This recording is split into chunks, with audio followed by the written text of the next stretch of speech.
ETF index mutual funds నేర్చుకుని stock మార్కెట్లో రాణించాలనుకుంటున్నారా? వెంటనే ఈ నెంబర్కి కాల్ చేయండి.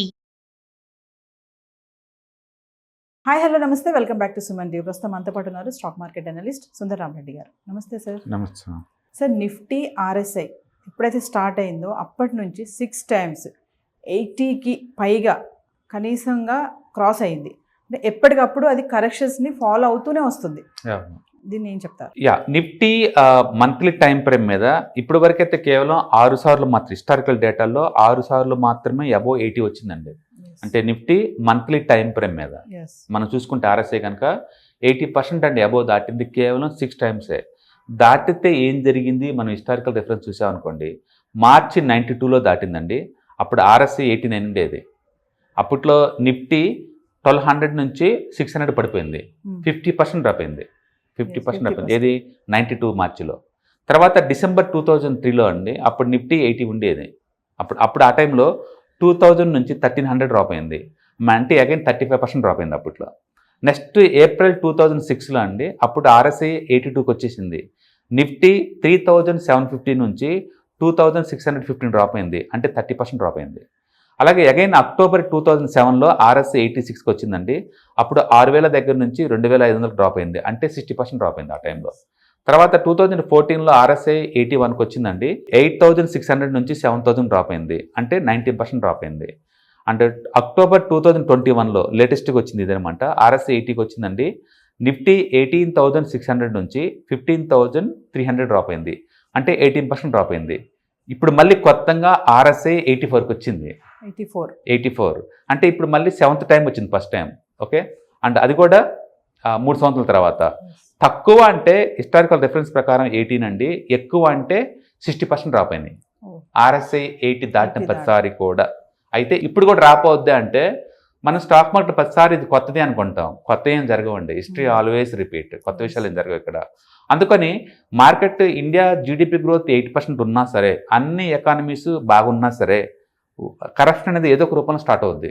ఎందుకంటే కొటక్ ఇన్స్టిట్యూషనల్ బ్రోకరేజ్ ప్రకారం ఏంటంటే లాస్ట్ ఇయర్ నిఫ్టీ యొక్క EPS 24% పెరిగిందండి. అందుకని వాల్యుయేషన్ రిఫ్లెక్ట్ అయినాయి.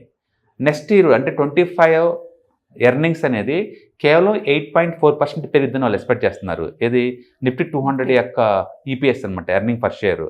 8.4 అంటే బాగా స్లో అవుతున్నట్లు లెక్క. అంటే ఈ స్పీడ్ని పెరగడానికి వీలు లేదనమాట. అందుకని ఇప్పుడున్న వాల్యుయేషన్స్కి అంత జస్టిఫికేషన్ ఏమి ఉండదు. అందుకని నిఫ్టీ ఎక్కడో చోట ఆగిపోద్ది ఖచ్చితంగా. అయితే ప్రైస్ డ్రాప్ అవుద్దా హిస్టారికల్గా డేటా ప్రకారం అంటే డ్రాప్ అవ్వచ్చు, కాకపోవచ్చు. బట్ పెరగడైతే టూ మచ్ పెరగపోవచ్చు అనమాట. అందుకని ఈ డేటా ప్రకారం తక్కువ అంటే కరెక్షన్ మనం 18% ఎక్స్పెక్ట్ చేయొచ్చు.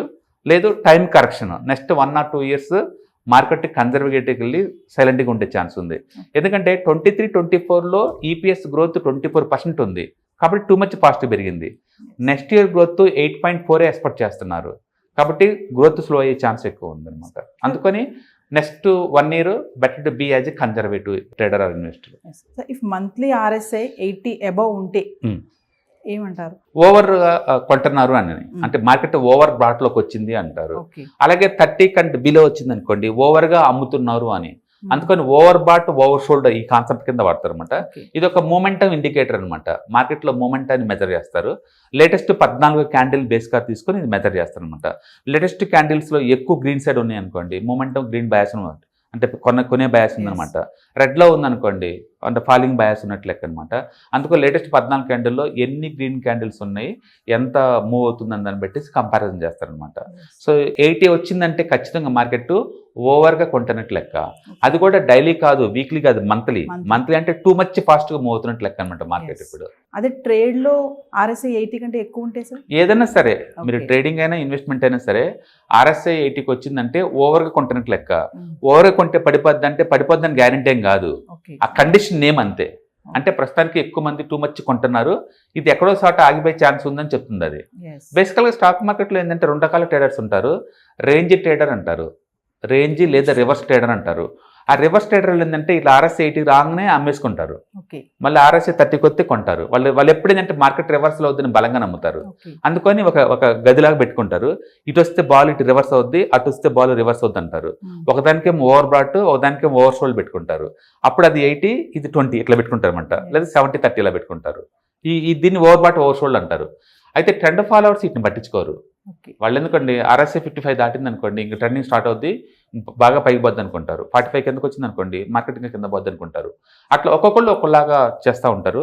But RSI one of the greatest moment indicator అండి. చాలా మంది దాన్ని ట్రాక్ చేస్తూ ఉంటారు అనమాట, ప్రస్తుతానికి మార్కెట్లో మూమెంట్ ఏమవుతుందని. అది ఏం చెప్పిద్ది అనే బదులు హిస్టారికల్గా ఇంత వస్తే 6 సార్లు కరెక్షన్ జరిగింది ప్రతిసారి కూడా, ఈసారి కూడా ప్రాబిలిటీ పెరిగింది అని అర్థం. గ్యారెంటీ అనే పదం లేదు ఇక్కడ, ప్రాబిలిటీ పెరిగింది అని అర్థం. ఎందుకంటే ప్రతిసారి జీడిపి గ్రోత్ డిఫరెంట్ స్టేజ్లో ఉంటుంది అనమాట. ఇప్పుడు జీడిపి గ్రోత్ చాలా ఫాస్ట్ గ్రో అవుతుంది. మనం 8% వరల్డ్లో ఎక్కడా లేదు కదా, అందులో లోకల్ మనీ ఎక్కువ వస్తుంది కదా ఇప్పుడు. అందుకని ఖచ్చితంగా పడిద్దా అంటే చెప్పలేము, బట్ స్లో అవుతుంది, అదైతే గ్యారంటీ. అందరూ ఒప్పుకునేది ఏంటంటే మార్కెట్ ఇంత స్పీడ్తో పెరగదు, ముందు రోజుల్లో స్లో అవుద్దని అంటారు అనమాట. అందుకని next 1 year better to be a conservative అనమాట. Don't expect aggressive way. Last time లాగా మ్యూచువల్ ఫండ్లో 30, 40 వస్తాయి అలా అనుకునే బదులు ఈ 1 or 2 years కన్జర్వేటివ్ మీద బ్యాంక్ వడ్డీ లాగా ఒక 8%, 10% అలా ఎక్స్పెక్ట్ చేయడంలో అర్థం ఉంటుంది. హాయ్, నేను మీ సుందర రామిరెడ్డి. ఈ వాలటిలిటీ మార్కెట్లో మనీ ఎలా మేక్ చేయాలని ఆలోచిస్తున్నారా? అంటే స్టాక్ మార్కెట్ బాగా బ్లీడ్ అవుతున్న ఈ టైంలో పోర్ట్ఫోలియోస్ అన్ని కూడా బ్లీడ్ అవుతున్నాయా? అంటే ఈ వాలటిలిటీని ఎలా హ్యాండిల్ చేయాలి, లాంగ్ టర్మ్లో మంచి పోర్ట్ఫోలియో ఎలా బిల్డప్ చేయాలో ఆలోచిస్తున్నారా? అలాంటి వాళ్ళ కోసమే ఈ వెబినార్. రాబోయే ETFs, index funds and mutual funds వెబినార్లో పార్టిసిపేట్ చేయండి. మీ నాలెడ్జ్ పెంచుకొని రిస్క్ని మినిమైజ్ చేసుకోండి. స్టాక్ మార్కెట్లో ఉన్న ఇలాంటి వాలటిలిటీని ఎలా హ్యాండిల్ చేయాలో తెలుసుకోండి. Thank you.